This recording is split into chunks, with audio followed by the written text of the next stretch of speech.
जय हिंद। हम आप सभी लोगों के लिए विज्ञान में केमिस्ट्री की क्लास को लेकर आ चुके हैं। इसमें सबसे पहले आपको सिलेबस को नोट कर लेना है कि कौन कौन सा टॉपिक जो है कब कब पढ़ाया जाएगा। यहाँ पर देखिए, केमिस्ट्री का जो सबसे पहला वाला चैप्टर होगा वह होगा पदार्थों का वर्गीकरण। मतलब पदार्थ की कितनी अवस्थाएं होती हैं, पदार्थ मुख्यतः कितने प्रकार के होते हैं और पदार्थों को कुल कितने प्रकार में बांटा गया है। जैसे आप लोग जानते हैं कि जो पदार्थ होते हैं मुख्यतः 3 प्रकार के होते हैं, ठोस, द्रव, गैस। लेकिन इसके अलावा जो पदार्थ की चौथी अवस्था होती है वह प्लाज्मा होती है और 5वीं अवस्था बोस आइंस्टाइन कंडेंसेट होती है। तो ये सभी टॉपिकों को डिटेल आपको जो है केमिस्ट्री के पहले वाले टॉपिक में पढ़ना है। इसके बाद देखिए, जो आपका अगला टॉपिक होगा वह होगा परमाणु की संरचना। और जब परमाणु की संरचना के बारे में आप पढ़ेंगे तो यहाँ पर छोटे छोटे न्यूमेरिकल पार्ट जो बनते हैं यह भी कवर करा दिए जाएंगे। इसके बाद जो अगला टॉपिक होगा वह रासायनिक बंध से होगा। देखिए, जब रासायनिक बंध आप पढ़ेंगे तो रासायनिक बंध में जो है अनेक प्रकार के जो है डिटेल कंसेप्टों को, संयोजकता क्या होती है उसको भी हम यहाँ पर समझाने का प्रयास करेंगे पूर्णतः। और अगला जो आपका टॉपिक होगा वह होगा तत्व, यौगिक, मिश्रण और विलयन के बारे में। यहाँ से देखिए, जब आप तत्वों के बारे में थोड़ी जानकारी पा जाएंगे तो उसके बाद तुरंत अगला टॉपिक हम आवर्त सारणी का पढ़ा देंगे। और जब ही आप आवर्त सारणी पढ़ेंगे तुरंत धातु, अधातु और उपधातु के बारे में डिटेल पढ़ा देंगे। इसके बाद देखिए, जब आप आवर्त सारणी, धातु, अधातु आदि के गुणों के बारे में थोड़ी सी जानकारी पा जाएंगे तब आपको हम जो है अम्ल, क्षार और लवण के बारे में डिटेल पढ़ाएंगे। और यहाँ पर एक छोटा सा टॉपिक आता है पीएच स्केल, जिसके खोजकर्ता सोरेनसन नामक वैज्ञानिक है। और जहाँ पर 0 से लेकर के 14 तक के संकेत होते हैं। और जो है पीएच स्केल में जो है 7 पर उदासीन होता है, 7 से कम पर अम्लीय होता है और 7 से अधिक पर क्षारीय होता है। तो ये सभी मान और उससे रिलेटेड जो थोड़े से न्यूमेरिकल पार्ट बनते हैं उसको भी यहाँ पर कवर करा दिया जाएगा। इसके बाद देखिए, नाभिकीय रसायन। नाभिकीय रसायन में रेडियो एक्टिविटी के बारे में थोड़ा सा आपको अध्ययन करना होगा। और रेडियो एक्टिविटी का डिटेल टॉपिक आपको फिजिक्स में पढ़ाया जाएगा। मतलब इसके जो न्यूमेरिकल पार्ट होंगे वो फिजिक्स में कवर कराए जाएंगे। और यहाँ पर थोड़ा सा आपको जो है जानकारी लेना होगा कि नाभिकीय रिएक्टर में कौन कौन से पदार्थ किस किस रूप में प्रयुक्त होते हैं उसके बारे में जानकारी लेना है। इसके बाद देखिए, जो अगला टॉपिक होगा कैटालिस्ट, मतलब उत्प्रेरक के बारे में होगा। उत्प्रेरकों के बारे में कभी कभी क्वेश्चन पूछ लिया जाता है। जैसे कभी कभी पूछ लेता है कि तेल के जो है, मतलब तेल का जब हाइड्रोजनीकरण किया जाता है तो वहां से जो वसा बनती है, तो ऐसी स्थिति में जो है कौन से उत्प्रेरक का प्रयोग किया जाता है। तो यहाँ पर उत्प्रेरकों के बारे में थोड़ी सी जानकारी यहाँ पर रखना होगा। उत्प्रेरक विष क्या होते हैं और उत्प्रेरक वर्धक क्या होते हैं, उत्प्रेरक कहते किसे हैं, इसके बारे में सामान्य जानकारी आपको 9वें टॉपिक में मिल जाएगी। इसके बाद देखिए, अगला जो आपका 10वां टॉपिक होगा वह तेल, वसा और साबुन के बारे में होगा। तेल, वसा और साबुन के बारे में आप डिटेल पढ़ लेंगे। यहाँ पर थोड़ी सी जानकारी देखिए, वसा के बारे में डिटेल जो कंसेप्ट होगा आपको बायोलॉजी में पढ़ाया जाएगा। वसा देखिए, जो सूक्ष्म अणुओं से मिलकर बना होता है, मतलब जिसे हम कोशिका कहते हैं। असंख्य कोशिकाएं मिलकर के ऊतक का निर्माण करती हैं। तो यहाँ पर जब आप वसा के बारे में पढ़ेंगे तो वसा में देखिए कोई भी बांड नहीं पाया जाता है। वसा में कोई भी बंध नहीं पाया जाता है, तब भी वसा के छोटे छोटे अणु आपस में जुड़े रहते हैं।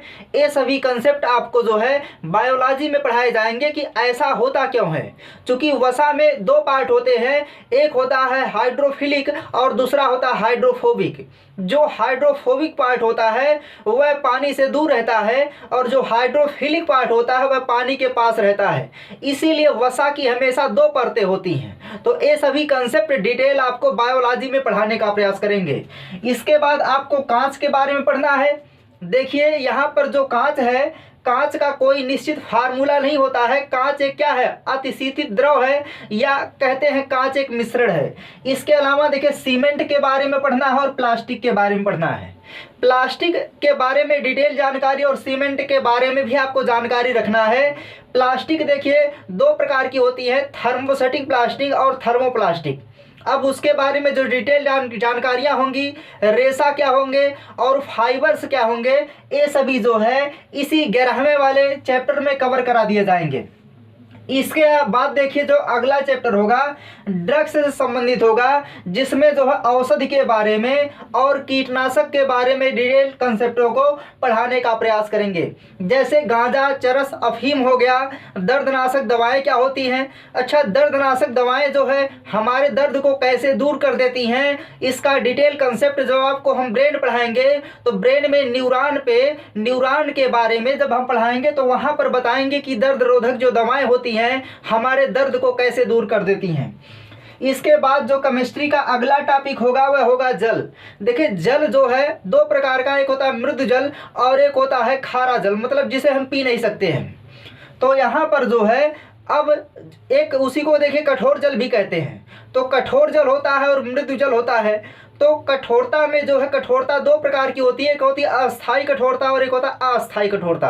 अस्थाई कठोरता और एक होता है अस्थाई कठोरता। उनको दूर करने का उपाय क्या क्या है, कैसे कैसे दूर किया जा सकता है, ये सभी विधियां आपको 13वें चैप्टर में पढ़ाने का प्रयास करेंगे।